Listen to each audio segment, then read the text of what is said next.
worship, I'll clean, I'll do whatever it takes. And some of you have a gift to cook, you know. I cook and I'll prepare the meals. Some of you like big events. You know, you're the event planner. I'll do the weddings for church. I'll do the funerals for church. I'll do that stuff. And you find out what your gift is, and you give it back to God. And you have to keep serving. And in that service, we have to also ask ourselves, do I miss God? Does he cross my mind much? Because I know that as I get older, without kids, I think he crosses my mind less and less. And I have to force myself to see where does he fit in my financial planning, in my raising of my children, in my service at church, in my service out in the community. Does God want me to do that? As long as he's involved in it, then it's good. Many of us look at life, and even at your age, and we see crisscrossing patterns. It's like a young child looking up at his mom, right? Mom's sewing something. The child's looking up at the piece, and the child's young, can't see. When you look underneath, all you see are all these cross-stitchings that makes no sense at all.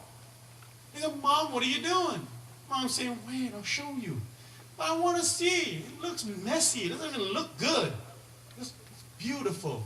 The kid's like, no, it's not. It's messy. Just come here. And when Mom picks him up, sits him on her lap, looks at the embroidery from on top, you go, you were sewing a flower? You were sewing that photo, that picture? We look at life like that. We look up at God and go, God, my life is messy. I had this mistake. Look at that crash here, that there. No one's listening to me. It looks bad. And God's saying, your life is great. I'm planning something beautiful for you. And you go, no, it's not. It's ugly. It makes no sense at all. And it's not until you go, let me see from your eyes. And then God makes you look at it and you trust God and you go, it was beautiful. It was meant that way. You did have a perfect picture for me. I just have to trust. And I just have to let me see it from your eyes. And so as those of you who are Christians today, you have to ask yourself, what do I have to do? How do I renew myself? Now, during this week, you're going to hear a lot of different teachers to pastors give you a lesson. And there'll be times where there'll be an invitation. And I want you to just understand when the Spirit calls. And I say this almost every year I teach. The pastor will go, oh, man, how many of you will make a commitment? And at that time, some of you are feeling like, it's me. I need to go. I need to go. You start to get nervous. You start to look around and go, I don't want them to see me stand up. I don't want to see them raise my hand. When you feel that, stand up and go. And you say, why? Because the devil will never give you that feeling. Why would the devil say, come, go do something good. Go change your life. No, he says, no. You're not that good yet. Wait till you go to church 3 months. Okay, wait till you finish studying this. Wait till you get that. But did you know that just before you came to camp, you did this? That's right. And then you stop. So when God calls you, and he says, how many of you are going to stop cussing this week? Me, I have the most terrible mouth. I got to stop. But I can't. But I get up and go. Make that commitment. When Jesus called the disciples, he said, you want to follow me? What does the Bible say? Then they went home, signed off their will, said goodbye to their moms and daughters, and then they made a big feast. Then they went, tried to find Jesus and followed him. Did they say that? It did, huh? They put their nets down and they went. When Christ calls you, you just go. You see? That's faith. But some of you are waiting, you're like, I need this. I need to be song leader first before I can be treasurer, before I can be president. I need to do this before I can tell my friend about Christ because I'm not that good yet. No, just tell. Love. Move. When Christ calls you, he knows you're ready. He knows you're capable. You see? Christ calls you champions and warriors. The devil calls you chickens. The devil calls you cowards. The devil calls you slaves. And that's what he wants. Because he knows he's going to lose the battle. You are the most precious prize to God. And when he loses on the day that he knows he's going to lose, the only way to get back at God is, I won't beat him. I'm going to hurt him as much as possible with all these. I'll take as many as possible with me. And so you need to say, no, I'm standing with Christ. So remember, you are that precious. Kind of like Schmiegel, right? Precious, my precious, right? Ring his mouth, look for it. You're that precious to God. He calls you. He gives you so many chances. He's sort of like your parent. Many of you are not the best kids. Your friends will abandon you. Probably even a spouse, someone you marry may abandon you. But parents never do.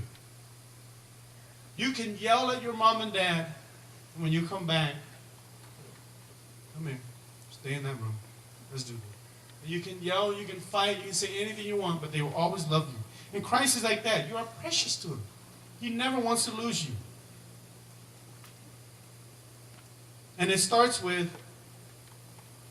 changing the toxic way you think about yourself. It's to be renewing of the heart and the mind. You need to renew your heart and your mind.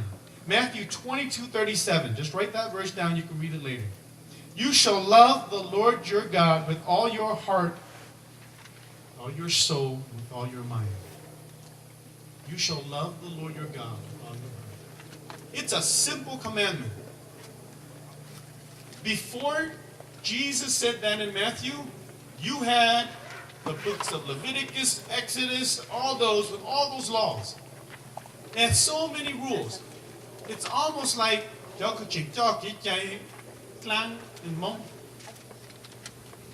and I told Dr. Nachu this. Christians, we no longer need to say which is Christianity. We believe this was the true religion. Those they left. They went to do their other stuff. This was the true one. So no, we didn't leave. We found the original. We're keeping the original. They left. And so when you think about it, God's saying love with all your heart. And the second commandment is love each other as yourself. Right? Love your neighbor as yourself. That's all Jesus said. Love me, love each other. And that's what you need. To renew yourself, you need to love God again. You need to feel the fire for him again. You need to go, how come you don't sing anymore? How come when we sing, it's not cool for you anymore? How come when we serve, you're not there? How come you're not that excited anymore? What is wrong? You need to ask yourself, yes, the truth is you don't love God as much. You don't love God with your heart and your mind, your soul. It'll show. It will show. And so you need to believe that again. Now you look at your friends. You look at what you do, and you'll see that if I don't change the way I think, the way you think is what you are. It's who you become. This mind is like a computer. Your computer works where good input, good output, right? Very few times when you put a good program in and you get, a virus. Very few times. Okay? But if you put junk in, junk comes out. Your mind is the same thing. Change the way you think. What do I mean by that? We've lost dreamers. We lost young people who dream. Young people who believe with Christ I can do anything. I can do all things through Christ who strengthens me. Now we have Gala. What do I see on Facebook posts of what young people do? I used to fish too. And I'm not making fun of the fishermen. I didn't say don't fish. I used to go to fish. Yeah. It wasn't until one of my cousins came to me and said, "You're so young. Why do you fish so much?" I said, it relaxes me, it's something I enjoy. He goes, do you ever look at the people who fish?